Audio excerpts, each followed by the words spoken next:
Have you ever wondered why the news plays the same 5 stories again and again? Let me give you a little hint. Brainwashing and repetition is the most basic form of brainwashing.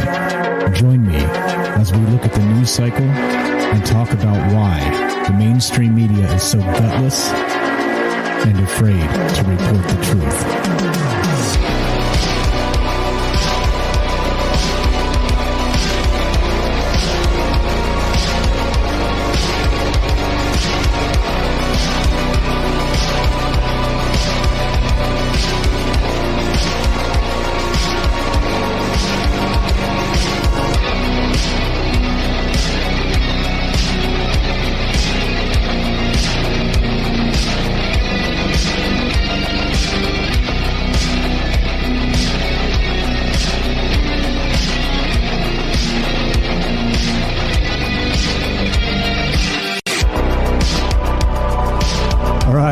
Welcome to Troubled Minds News. I'm your host, Michael Strange, and we are back after a quick trip to California to take care of some things that needed to be handled. Well, we are back in Las Vegas and doing our thing, talking about, of course, all the things we're not allowed to talk about. You know what they are? Well, that's for a different show, isn't it? But this show, well, this is the show where the conspiracy is the news. And what does that mean? Well, it's an old joke. It's an old inside joke that goes back to exactly like the intro says, that, of course, if you watch news cycles and you pay close attention, well, it is about brainwashing. It is about repetition. It is about making you believe things that are not true at all, or at least partially true, because as they say, right, the devil is always in the details. Sound check 1 2. What's up, Jay? What's up, Night Stalker? How you guys doing? How is everybody? Yeah, welcome back. Sound check 1 2. I think everything looks good sound wise. I haven't really messed with much, but yeah, I think cross your fingers. Sometimes when you're away, software updates and things break, but I don't think anything's broken. All good. Welcome back. All right, so the thing is this.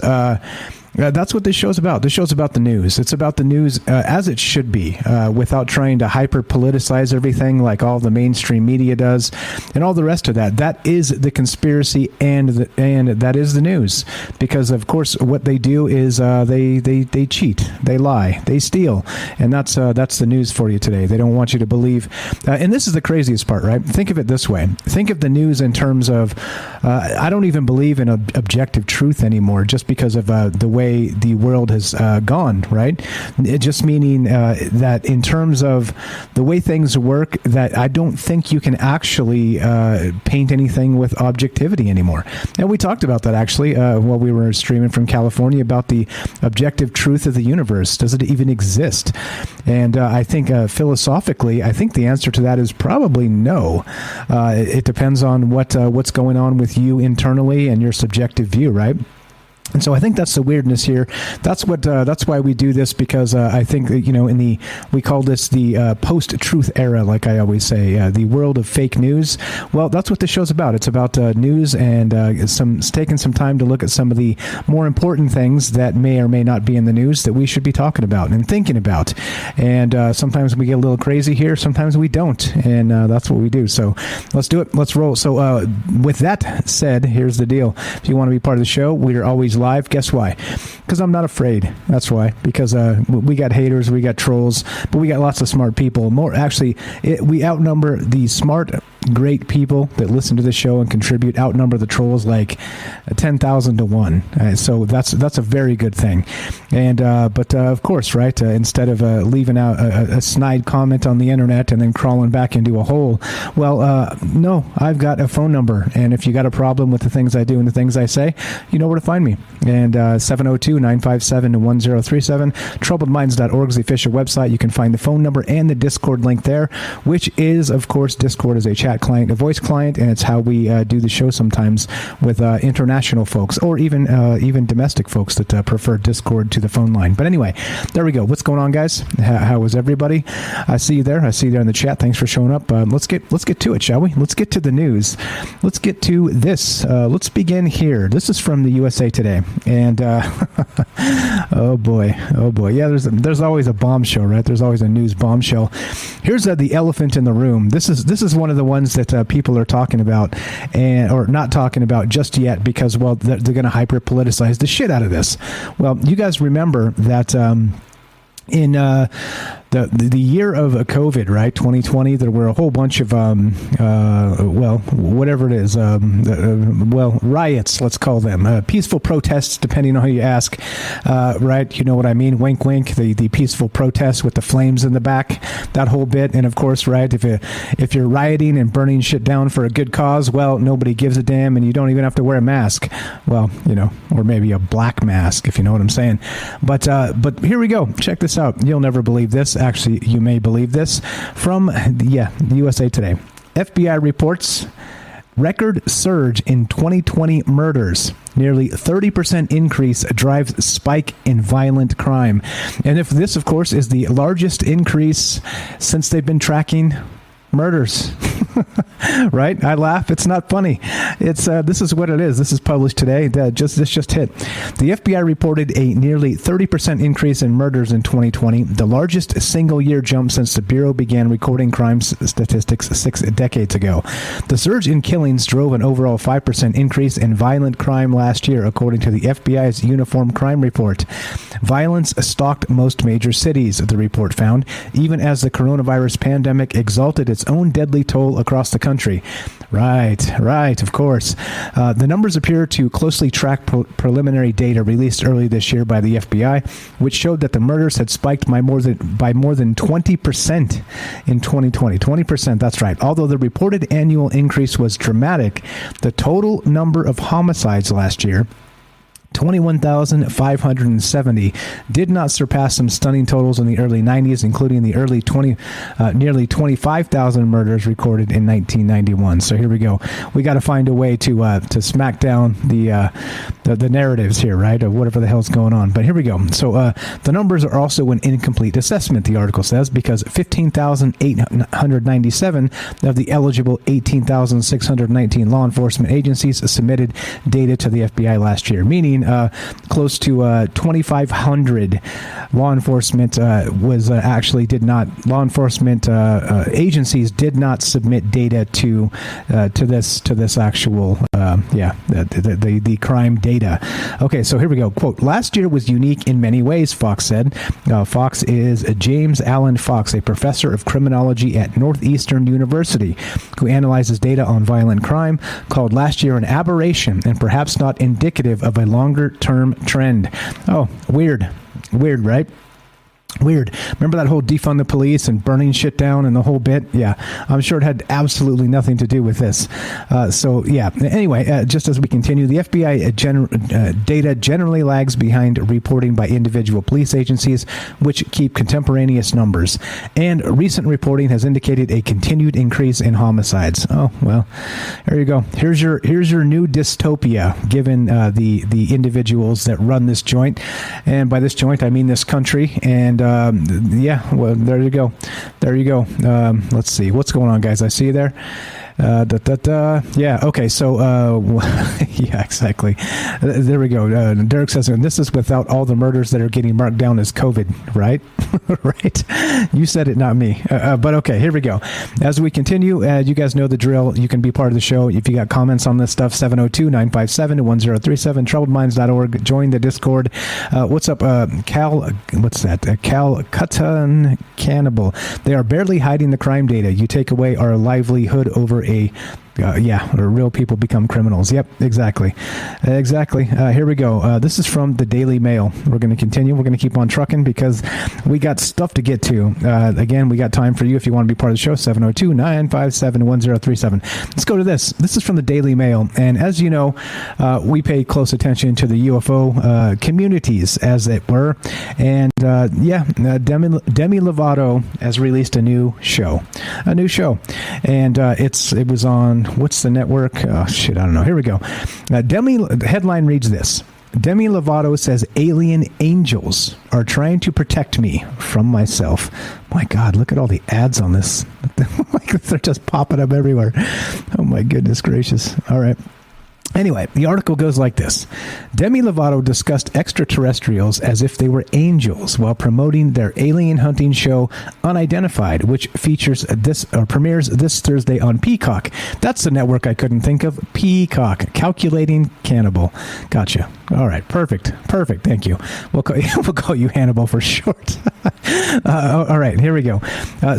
Quote, I feel like we're all our own worst enemy, or at least I am, the 29-year-old believer told ET's Matt Cohen on Monday. Is she really only 29?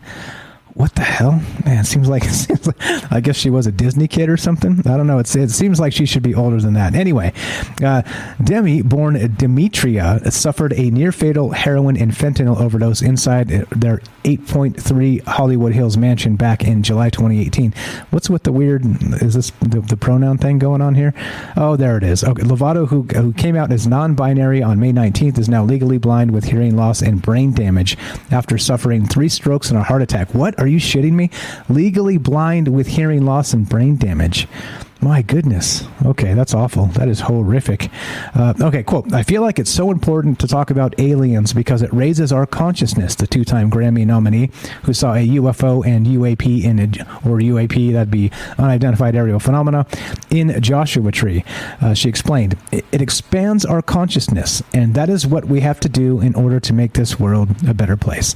All right, well, I can't really say that I disagree, but yeah, I don't know. That's bad. I didn't know she was actually literally legally blind, hearing loss and brain damage.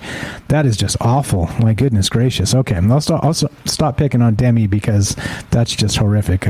Too much tragedy in life is the way it is. Okay, no, we're gonna leave it at that.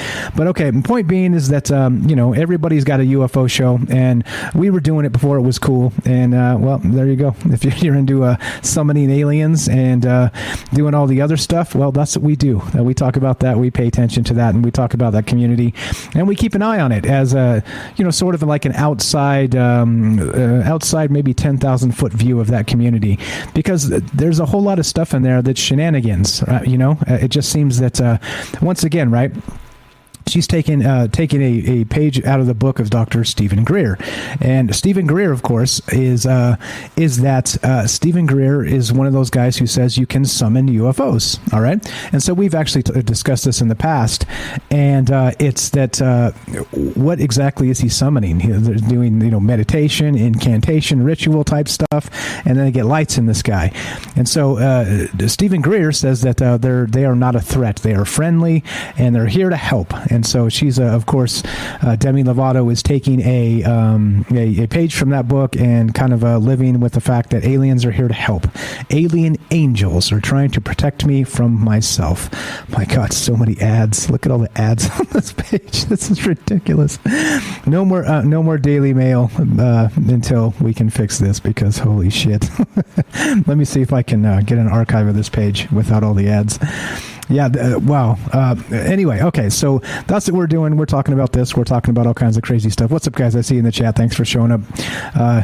What's up? James says, legally blind is bad enough, and all the other stuff is just terrible. Agreed, 100%. So like I said, I'll stop picking on Demi. Okay, let's continue, shall we? Let's go to Newsweek. Let's go to Newsweek. Yeah, good old-fashioned Newsweek. Let's go to this. Headline is some New York hospitals already suspending and firing unvaccinated workers. What else do you say about this other than this is unfortunate that, sure, fine, public health and all that stuff, but I don't know. There's at some point, right, you've got to be able to be allowed to make your own decisions without being fired from your job. I don't know. Here we go. So some New York hospitals are already suspending or otherwise taking action against employees that have refused to get vaccinated ahead of the vaccine mandate deadline. It's coming. Healthcare employees in New York had until the end of the day Monday to get at least one dose of the COVID-19 vaccine. While a majority of New York's medical workers are already vaccinated, those still holding out faced unpaid suspension or worse.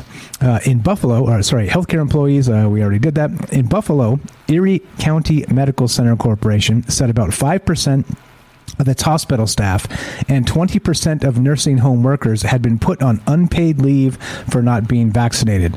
All right, so let's think about this for just a second, right? So the Erie County Medical Center Corporation said 5% of its hospital staff had not been vaccinated. All right. Now, you tell me this. All right. And again, like I said, I'm not making a case for one or the other. All right. This is a very personal decision. Don't take any advice. I'm not a doctor, any of that shit. Okay. I'm not that. I'm not that person pounding my fist on the desk telling you to do this or to do that. I'm not that asshole. I may be a different type of asshole, but I'm not that asshole. All right. Check this out.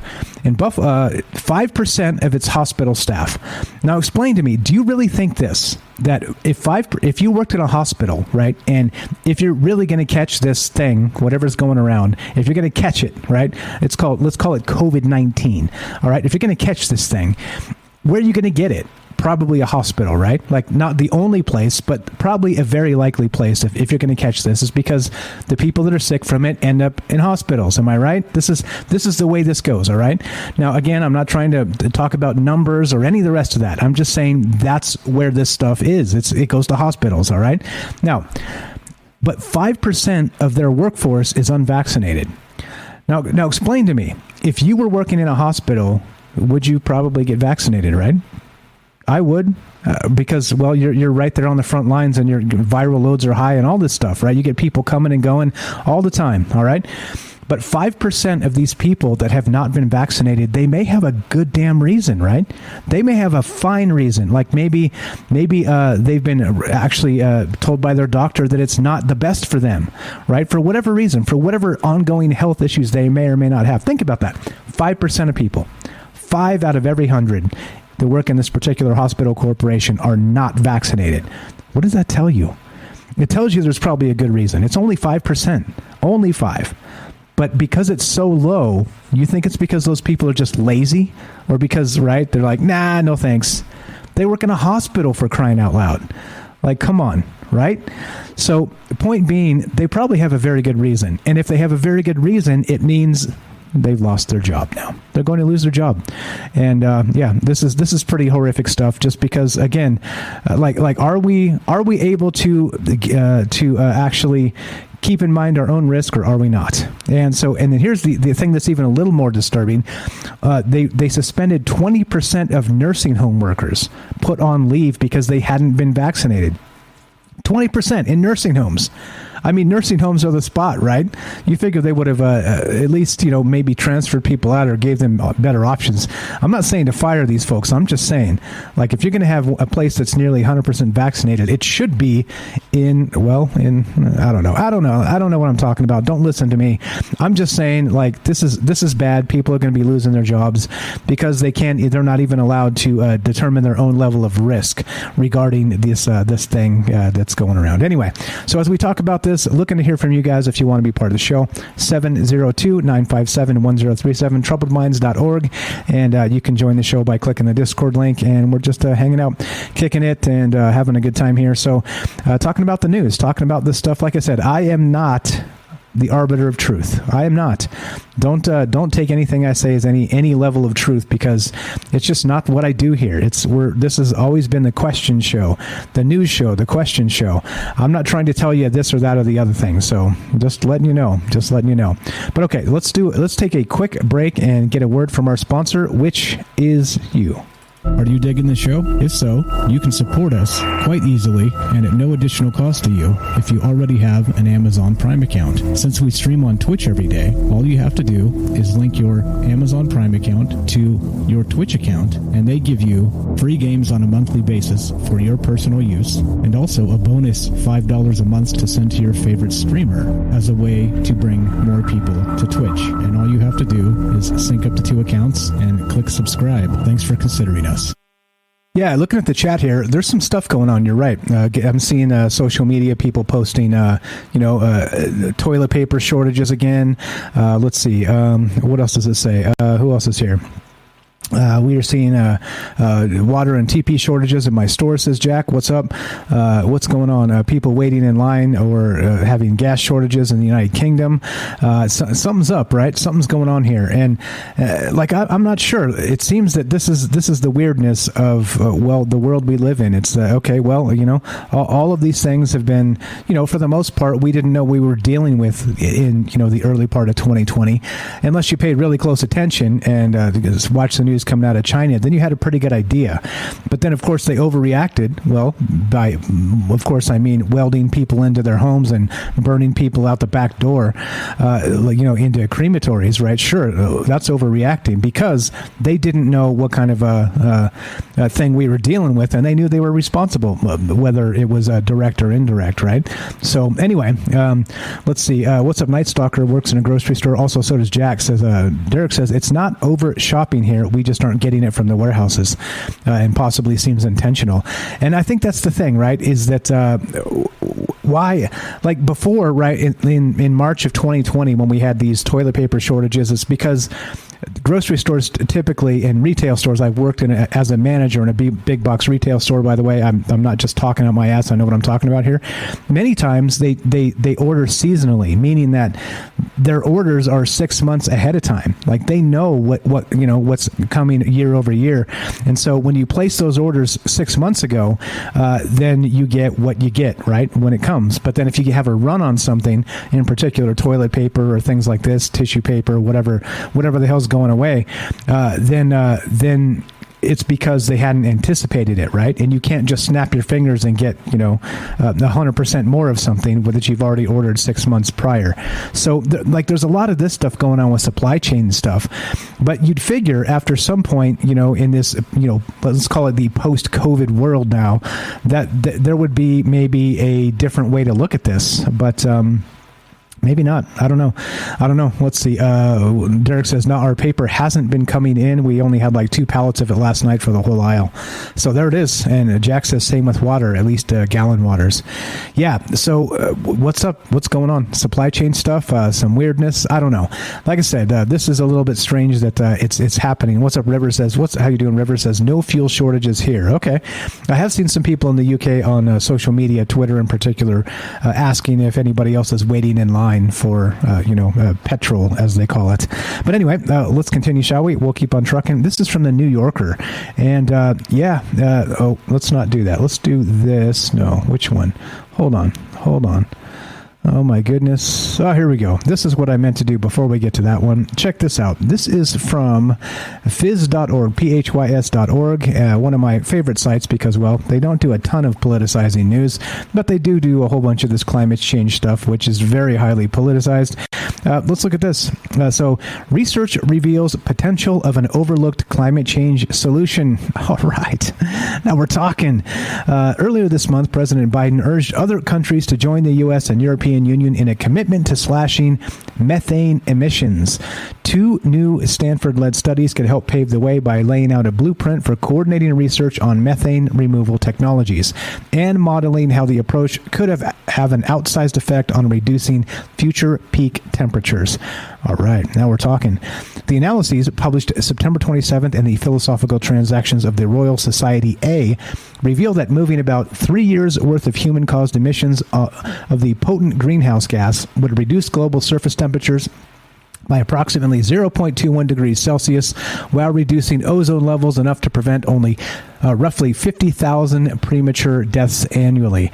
Okay, so here we go. We're going to 0.21 degrees Celsius and, reducing ozone levels enough to prevent 50,000 premature deaths annually.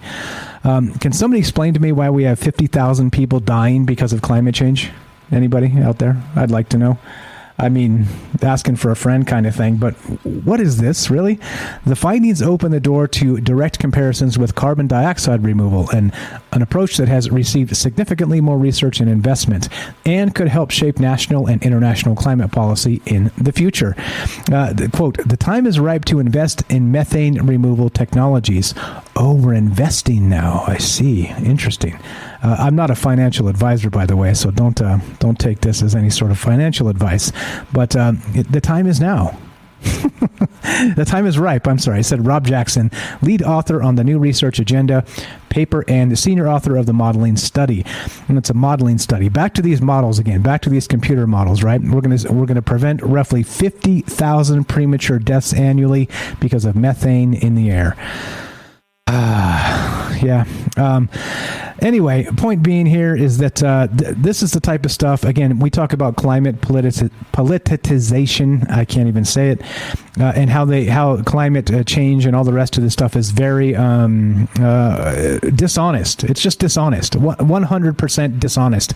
All right, and I'm not saying there's not some truth in there. That's the nature of the news today. There's some truth in there, and like I said, I'm not a denier. Oh my God, he's a climate denier. No, I'm not that. Clearly, with 8 billion plus people on this planet, we're changing things, all right? Probably changing things horrifically. Look to the oceans, look to the oil spills, look to the radiation in the water, look to all the things that we're doing as people that are terrible, all right, for the climate. However, saving 50,000 premature deaths by investing, right, wink, wink, investing in this technology, right, it's all in the terms. That's all in the terms. Is that right? Right? Yeah. You tell me. So the thing is, though, is the thing that pisses me off, and the reason I bring this up often, is I want to point out the hypocrisy of not just the climate science type things that are going on, but also the fact that this, it seems like we're, quote, investing in our future, right? The language they use. So in any case, here we go. Fine, they're going to pull some methane out, and they're going to save 50,000 premature deaths. Can you believe that? Who would go against that? If you go against that, you're a monster, because you want 50,000 people to die prematurely. You understand me? The time to invest is now. But I'm not a financial advisor. That's what this guy said. Anyway, you've got the link if you guys want to check it out. But then, in the same breath, now this is from phys.org. Well, let's look at what the New Yorker says. Hi, New Yorker. You're the best of the worst, or the worst of the worst, as it is. Here we go. Check this out. Look at this. The headline is this. You can read it yourself. What the hell is this? Should the climate movement embrace sabotage? What the fuck? Yeah, I'm sure that's fine, right? I'm sure this is fine. Now, this is a nice little 49-minute podcast is what this is, but this is with David Remnick. But this is exactly what I'm talking about here. Like, yeah, okay, this is where we're at, okay? Where you get one, and now listen to me. When I say radical, I mean sabotaging, I don't know, like maybe oil tankers or refineries, or right. Sabotaging these things is radical. It's radical. It's terrorism. Come on, people. Now look, but this is the type of craziness that you're getting from people because of the hysteria of the media. Because of how they always say, we're going to save 50,000 premature deaths. People are dying, they're flooding, they're getting this, they're getting that. People are going to be dead if we don't invest in our new technology. And if you disagree, well, guess what? Maybe it's sabotage time. This is the type of stuff that you need to think about. Time to sabotage the climate movement. Right? To get what you want. You think Greta would say, "How dare you," if you burnt down an oil refinery? Oh, food for thought. What's going on, guys? How you doing? And just hanging out, doing more news. And Troubled Minds is back, and we'll be back tonight as well for a Troubled Minds episode. And yeah. What's up, Glitch? It says, the climate movement has been embracing sabotage for 50 years. Eco-terrorists putting salt in your bulldozer since 1980. Well, but this is the type of thought, right, that kind of rings through this, is that, is this right? Is this correct? Once again, it's the same thing. These morons, I'm going to say it, these morons that say, in the name of racism, let's burn down all these buildings, right? Let's burn down people's businesses. Let's burn down their homes because it's a right and just cause. However, I posit that if you believe that, you burn down your home first. You burn down the place you work first. Don't go burn down somebody else's and go, meh, but insurance will cover them. No, fuck off. Insurance will cover you. Burn your own shit down in a just cause and then tell me it's a just cause. Yeah, all fine and well.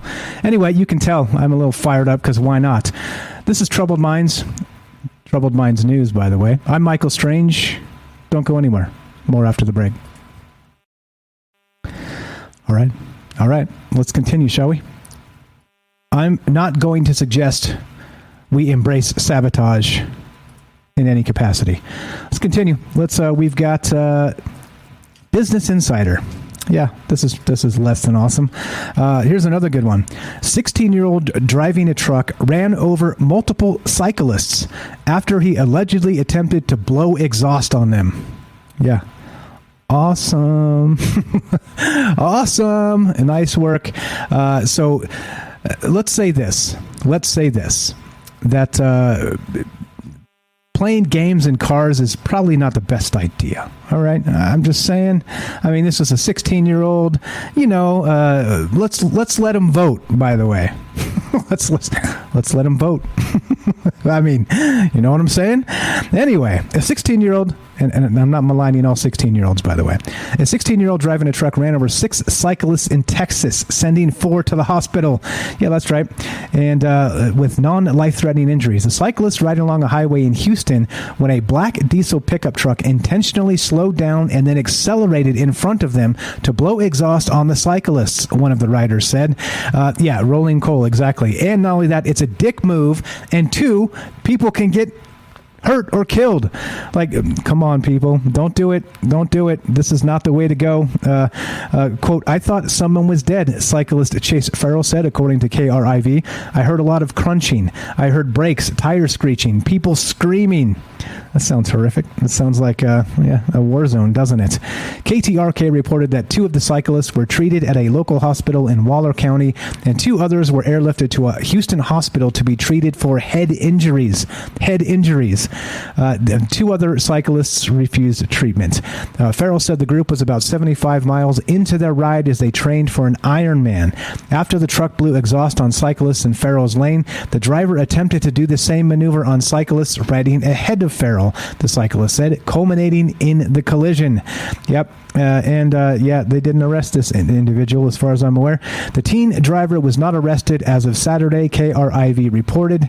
The Waller County Sheriff's Office did not immediately respond to Insider's request for comment. Awesome, right?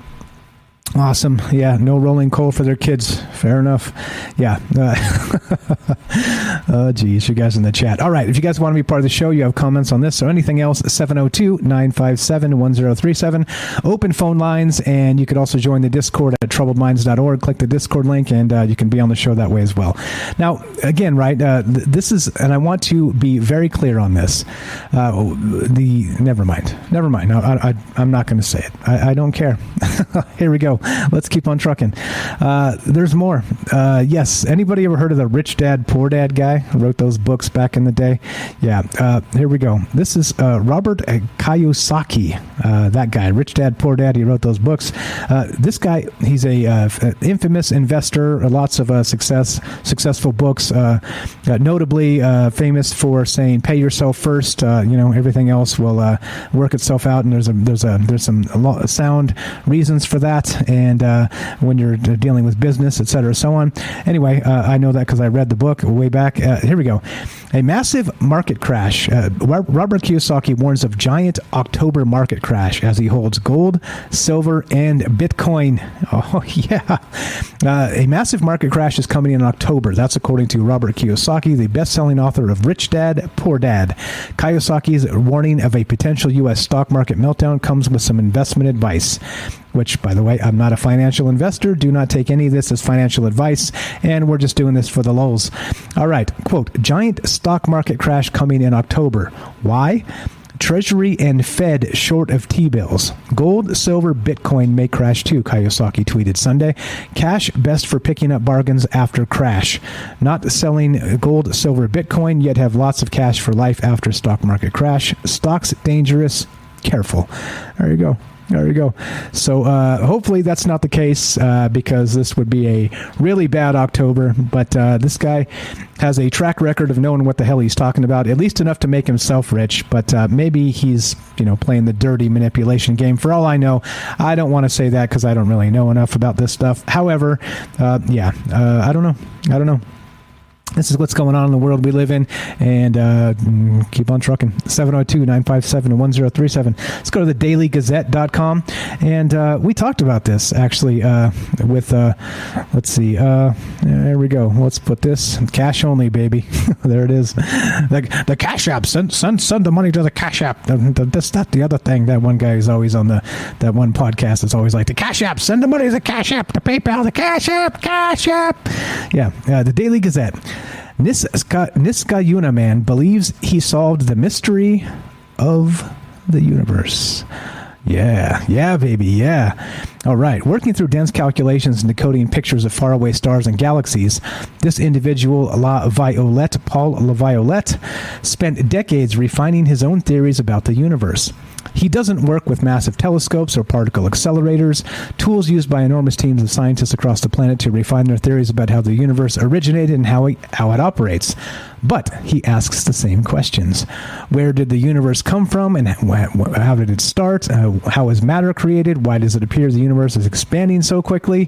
LaViolette, though, has come up with very different answers to those questions than the mainstream scientists who populate university faculties.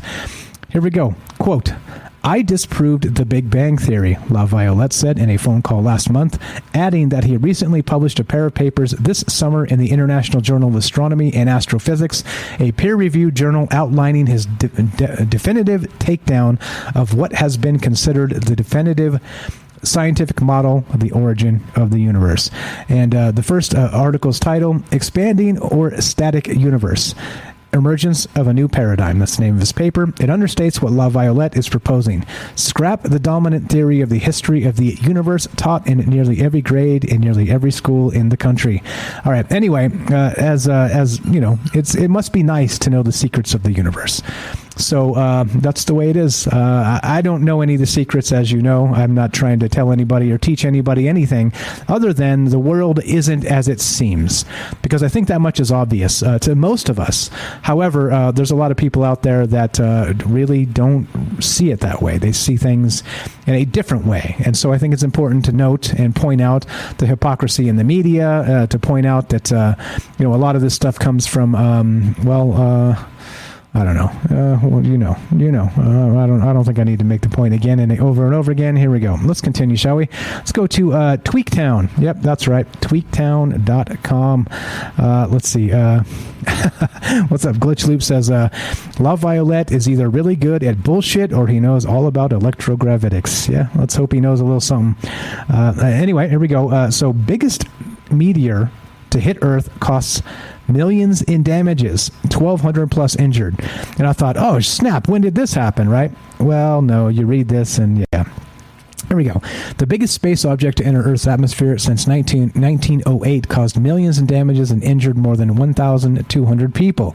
Yep. So let's see. I can't say this. Let's see if I can get Microsoft Mike to help me read this because, I don't speak Russian. The Chelyabinsk asteroid was just 50 feet in diameter and exploded with a force the same as 440,000 tons of TNT exploding. There you go. Chelyabinsk. Let's just roll with that. Okay. Anyway, so the Chelyabinsk asteroid was 50 feet in diameter and exploded with the same force as 440,000 tons of TNT. As meteors enter the atmosphere, they begin to heat up, catch fire, and break apart. As Chelyabinsk approached the surface of the Earth, it exploded just 18 miles above the surface, damaging more than 7,200 buildings and injuring more than 1,200 people. The government estimated that the repair cost to be around $33 million. Now, this was, of course, that famous or infamous, as it were, asteroid that was caught on dash cams and different security footage that happened in Russia. And remember, this thing popped and windows blew open and all kinds of stuff. So, yeah, anyway, there it is. So the cost and the injured, 1,200 plus injured, nobody dead as far as I'm aware, but $33 million in damages. I just thought it was interesting that, they had calculated it down to how many millions it cost to repair all the windows. All right, let's keep on trucking, shall we? Let's keep on moving. 702-957-1037, 702-957-1037, troubledminds.org. Click the Discord link, and let's continue. Yeah, remember how we always talk about, God damn, look at all these ads. It's so crazy. Like pop-up video ads. These things are like, oh, I clicked one. Can you believe that? Damn it. Because they're moving all over the damn place. Okay, R. Kelly, this is from the Daily Mail. R. Kelly, age 54, faces 100 years in prison after he is found guilty of all 9 counts of sex trafficking and racketeering. Finally, right? Finally, somebody goes to jail for this. I mean, this is one of those things where, right, if you have money, I'll just say Jeffrey Epstein. And we'll just leave it there. All right. R. Kelly infamously married Aaliyah, Aaliyah, who tragically died in a plane crash way back in the late 90s, I believe. But she was 14 years old, apparently, and married R. Kelly. And, well, of course, that means he was having, relations with the underage female. And, rest in peace, of course. Horrific all the way around. And finally, though, somebody's convicted. He's actually guilty of all 9 counts of sex trafficking and racketeering. The R&B star recruited and sexually abused women, girls, and boys over 3 decades. 3 decades, right? And this is how long it takes for this stuff. Like, the justice system seems to be just fine, right? Like me or you, when we turn left across a red light and we shouldn't, or some shit, right? It's like, boom, throw the book at you. But look at this shit. You got some money, you can get away with damn near murder, and it's ridiculous. Yeah, well, the singer maintains his innocence and denies any wrongdoing. Yeah, well, people knew about this 30 damn years ago. 30 damn years ago, right? Yeah, there you go. What's up? Calcutta says R. Kelly isn't a win; it's a playing chip to distract. Yeah, well, at least get the low hanging fruit, right? Meaning that this guy should have been in jail a long ass time ago. Anyway, the jury began deliberating federal racketeering and sex trafficking charges against the superstar on Friday in Brooklyn after prosecutors and defense attorneys finished their closing arguments. Prosecutors say Robert Sylvester Kelly, age 54, ran a Chicago-based criminal enterprise for nearly 3 decades, and that he used to target, groom, and exploit girls, boys, and women for unwanted sex and mental torment. The witnesses said Kelly subjected them to perverse and sadistic whims when they were underage. He has denied any wrongdoing. And there you go. Yeah, this is horrific. And, well, at least somebody goes to jail for this that has money. But look, it took him 30 damn years. 30 damn years. I mean, this guy married Aaliyah back in the day, and she was 14, right? I mean, come on, people. Like, come on. All right, let's continue, shall we? There's more. There's always more. Because guess why? Well, there's always more. Let's keep on trucking. This is from Business Insider. And yeah, this is a new thing that isn't really getting too much play in the media, which doesn't make any sense to me. The CIA pitched Trump officials plans to assassinate Julian Assange while he was hiding in a London embassy in 2017, report says. Here we go, right? This is the deal. Here we go. The CIA in 2017 pitched senior Trump administration officials plans to kidnap or assassinate the WikiLeaks founder Julian Assange, who was holed up in a London embassy, a new Yahoo News investigation found. The report, which Yahoo News said was based on interviews with more than 30 former U.S. officials, said the CIA was enraged by WikiLeaks' publication in 2017 of thousands of documents detailing the agency's hacking and covert surveillance techniques known as the Vault 7 leak. The Yahoo News report said senior officials inquired about options for what to do about Assange, including the feasibility of assassinating or kidnapping him. CIA Director Mike Pompeo Pompeo, who later became Secretary of State, was determined to take revenge on Assange after the leak, Yahoo News reported. And so, right, this is your tax dollars at work, people. This guy exposes the government for doing illegal shit, and what do? They conspire and make plans to kidnap or assassinate him. You see? Well, this is what I'm talking about. This is the backwards, fucked up world we live in, and that's why it's important to talk about. I don't care what you think about WikiLeaks or Julian Assange. 100% he didn't deserve that. Really? Yeah. So whatever it is, that's what it is. And whatever you guys think, I'd love to hear from you. Again, 702-957-1037. And if it doesn't get more horrific than that, I don't know. There you go. Let's see. Let's continue. Let us continue. What else is here? Oh, here we go. Here we go. Jesus. Yeah, this is the world we live in. So here we go. KTLA, Los Angeles. Governor Newsom signs bill making universal vote by mail permanent in California. We'll just let that chill there for a moment. and well, of course, that means you don't need, right? You don't need an ID to vote. You don't need any of those things, right? Right. And again, just me even saying that makes me a terrorist. But what it means is that, of course, you need an ID in California, a Vax ID, to sit down and eat at a restaurant. But you don't need any ID of any sort to, well, vote. So if that isn't the most upside down, backwards shit you've ever decided on in your whole life, well, I don't know what is. You notice how they've moved the racism to the front of the line and just said, well, we're going to just turn this MFR over and burn it to the ground in the name of racism and defeating racism. You see what's going on here? Which, of course, it's not really about that at all, is it? No, it's not. Of course it's not. There's my dog. Hey. All right. So, yeah, there you go. Okay. So in any case, California. Oh, we love you. Go California, go. Yeah, I mean, this is just every registered California voter will get a ballot mailed to them in future elections under a bill signed Monday by Democratic Governor Gavin Newsom. And in one stroke of a pen, well, democracy dies in darkness. But of course, well, the Washington Post won't tell you that, even though that's their tagline. Well, it is what it is. Like I said, people will call me racist for even saying this, but it is true. This is true. You need a passport to eat at a restaurant in California, in some places, but you do not need an ID at all to vote. It's just the way it is. Well, like I said, as we've always said on Troubled Minds, the powers that be are intent on creating a dual and a triple tier citizen system, and they will not stop until they get what they want. They want to be able to draw the lines on who gets what, and that's that. They don't give a damn about you or anything other than what they can politicize and gain out of it, and that's that. Let's go to this, the Daily Mail. So many ads again. Yeah, this is fancy, a lab-grown latte. Yeah, scientists create first ever genetically engineered coffee that smells and tastes like the real thing. Is this your sustainable future, guys? Is this it? Back to California politics. Growing food is wasting water. Yeah, well, here we go.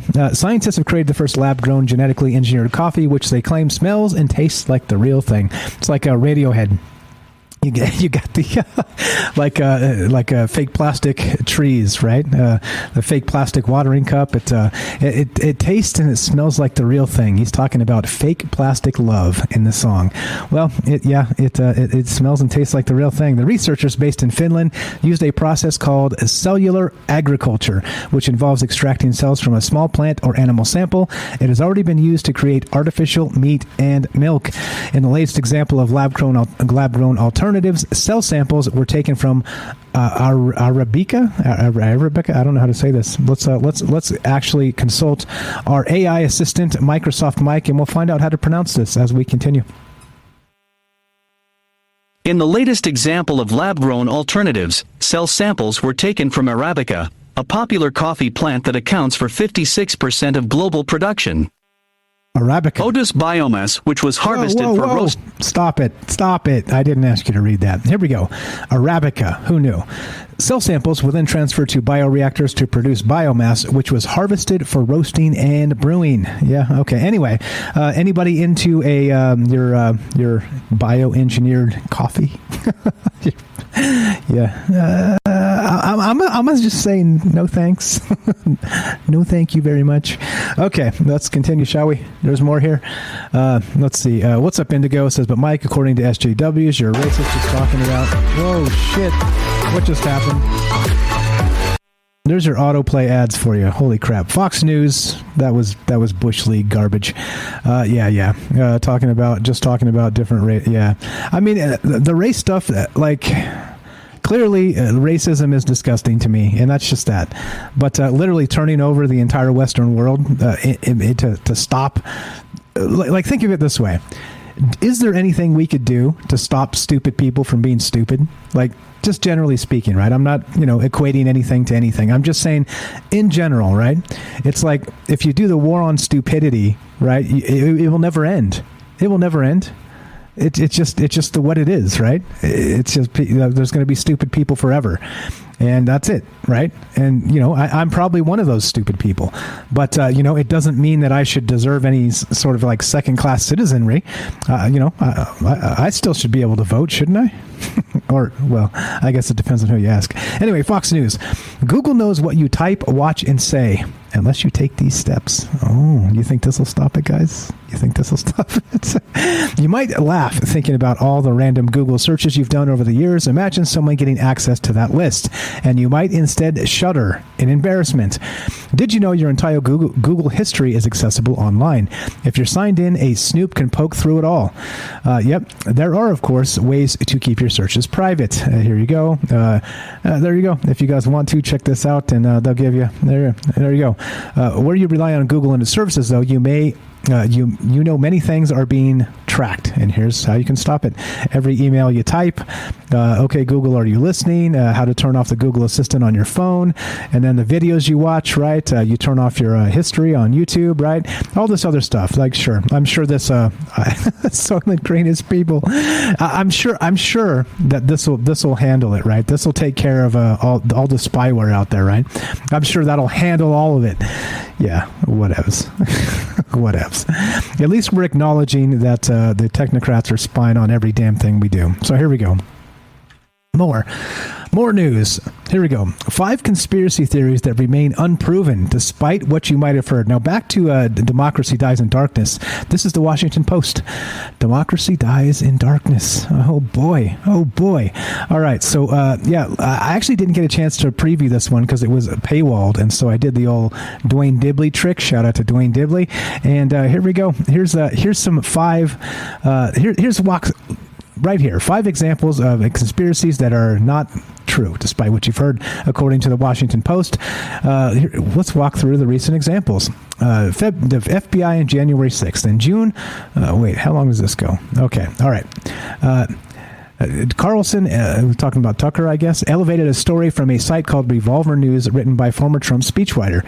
The story claimed that the presence of unidentified and co-conspirators in charging documents indicated that the accused rioters had probably been spurred to their actions by FBI informants whose identities were being withheld. That's January 6th, right? Okay.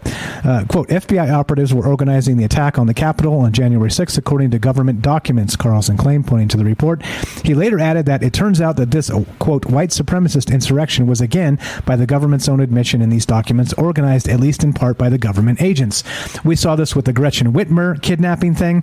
We saw this with that recent arrest in the protest with Antifa, right? Whatever the hell's going on with all this. There are government agents in all of these places, right? And, well, of course, they're saying it's false. The violence of the anyway, I'm not going to read through this because it's the Washington Post, and they are literally partisan assholes, and they leave half the truth out on purpose, and they're trying to spin stuff.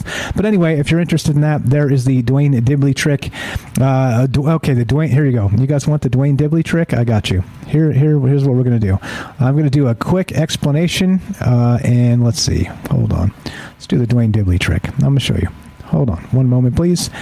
All right. This is the Dwayne Dibley trick. If you want to let's say bypass weird ad stuff.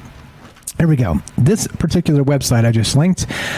Go there and then paste in the actual link that you want, and it will give you a ad-free version, and it'll do something with the paywall. I can't exactly figure out what it does yet because it just seems beneficial. Let's say I don't exactly know. Anyway, use that superpower. With great power comes great responsibility. All right. Let's continue, shall we? There is more. There is sciencealert.com. There's a reliable method for triggering lucid dreams, scientists have found. There we go. Building on your own previous research, researchers at the University of Wisconsin-Madison and the Lucidity Institute in Hawaii wanted to investigate how chemicals called ACHELs might promote lucid dreaming. Now, I don't know how to say this again, so let's lean on Microsoft Mike one more time, our lovely AI assistant, and find out how to say this long scientific name. How chemicals called acetylcholinesterase inhibitors, ACHLs, might promote lucid dreaming. Acetylcholinesterase inhibitors. There you go. That's my best. That's my best anyway. Might actually, stimulate, promote lucid dreaming. The neurotransmitter is thought acetylcholine. God, I can't say any of these words. It's thought to help modulate REM sleep, and ACHELs help this compound to aggregate in the brain by inhibiting an enzyme that inactivates acetylcholine. There we go. We'll go with that. As it happens, a common drug used to treat memory decline in Alzheimer's disease, known as galantamine, let's go with that, is a fast-acting ACHEL with only mild side effects. So researchers recruited 121 participants to see what effect the drug had on their ability to have and recall lucid dreams. It's worth pointing out these volunteers weren't just everyday people, but enthusiasts with an established interest in lucid dreams, who also had undertaken training with lucid dream induction protocols, etc. so on. Turns out, over 3 consecutive nights, participants took increasing doses of the drug, starting with a placebo, then 4 milligrams, and 8 milligrams on the final night. Each night, the participants woke 4.5 hours after lights out, practiced their dream induction techniques, ingested their capsule, and returned to sleep. The combination of the induction technique paired with the Alzheimer's medication looks to indeed help trigger lucid dreams, and the higher dosage delivered stronger results. Yeah. Sweet, right? Sweet, right? We're being defeatist again? Is this the same defeatist guy from the chat the other day? I'm not even sure if you're talking to me or somebody else. 702-957-1037. Like I said, it's hard to get context from chat, especially when I'm not even reading most of it. As this is the thing, like I always say, you want to talk about this stuff? Yeah, it's cool. I get it. 702-957-1037, troubledminds.org. Get in here and say hi. It's all good. Nobody mad. All right. Let's see. We got that. Oh, okay. I guess we're done. That's the final story. That's handy because it's like an hour in. Figure that out. All right. In any case, here's the deal, right? I don't know. Again, like I said, don't come to me for answers because I'm not that guy. However, I think there are important things we need to consider, think about, and that's what this is about propaganda, about the news cycles, about people being dishonest with us and toying with our brains and our emotions, and that's just the way this is. We don't have to take it. We're not going to take it, and that's just it. We're not going to take it anymore. And that's it. So tonight we have Troubled Minds coming up at 7 p.m. Pacific, and we'll be in all the usual places again. We'll be on Rockfin, D-Live, we'll be on Periscope and YouTube, and of course we'll be back on the Fringe FM tonight and doing our thing. And I do have a nice doozy picked out, but I'm not going to tell you what it is. You'll have to tune in to find out. And there it is. All right. So okay, all good. Thank you for the great chat. And what's going on? We're done. we're finished. So what I'm going to do is I'm going to play the outro music, and we're going to finish this sucker up. But we will be back in, of course, about 3 hours. In about 3 hours. Exactly 3 hours will be start time, as a matter of fact. And we'll see you then. This is Troubled Minds News. I'm Michael Strange, and thanks for listening. Thanks for spreading the word. Please spread the word. That's how these things grow, guys. If you like the work that I do, if you like the work that we do together, because it's not just me, a lot of smart folks out there call in and contribute, and with the chat and everything else. Like I always say, I'm me, you're you, but together we're us. If you love this show, spread the word. It's an important thing. Things still grow the old-fashioned way, and get the word out. Thanks again for listening. Thanks for hanging out. Troubled Minds News finished. We'll see you at 7 p.m. Pacific for Troubled Minds Radio. Have a great night, great afternoon.